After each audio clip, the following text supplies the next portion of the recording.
Selena Gomez কি এবার গানে বিরতি দিয়ে মাতৃত্বের স্বাদ নিতে চান?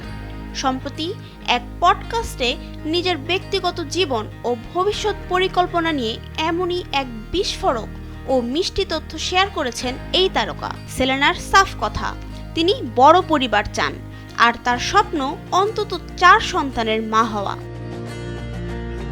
বেনি ব্ল্যাঙ্কো ও লিল ডিকির পডকাস্ট ফ্রেন্ডস কিপ সিক্রেটসে সেলেনা জানান, দ্য ফ্যামিলি স্টোন সিনেমার একটি দৃশ্য তার মনে গেঁথে আছে, যেখানে পরিবারের সবাই মিলে ডিনার টেবিলে বসে খাবার খাচ্ছে। সেলেনার ভাষায়, একদিন আমারও বয়স হবে, তখন ডিনার টেবিলে আমি এমন একটি দৃশ্য দেখতে চাই যেখানে আমার সঙ্গী ও সন্তানেরা সবাই একসঙ্গে থাকবে। যদিও তিনি মজা করে বলেছেন, বাচ্চারা বড় হওয়ার আগ পর্যন্ত জীবনটা হবে পুরো পাগলাটে।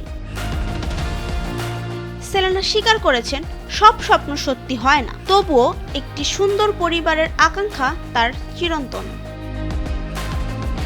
উল্লেখ্য, 2025 সালের 27 সেপ্টেম্বর জাঁকজমকপূর্ণ আয়োজনে সঙ্গীত প্রযোজক বেনি ব্ল্যাঙ্কোর সাথে বিবাহ বন্ধনে আবদ্ধ হন তিনি। নাবিলা রহিম, সময়ের আলো।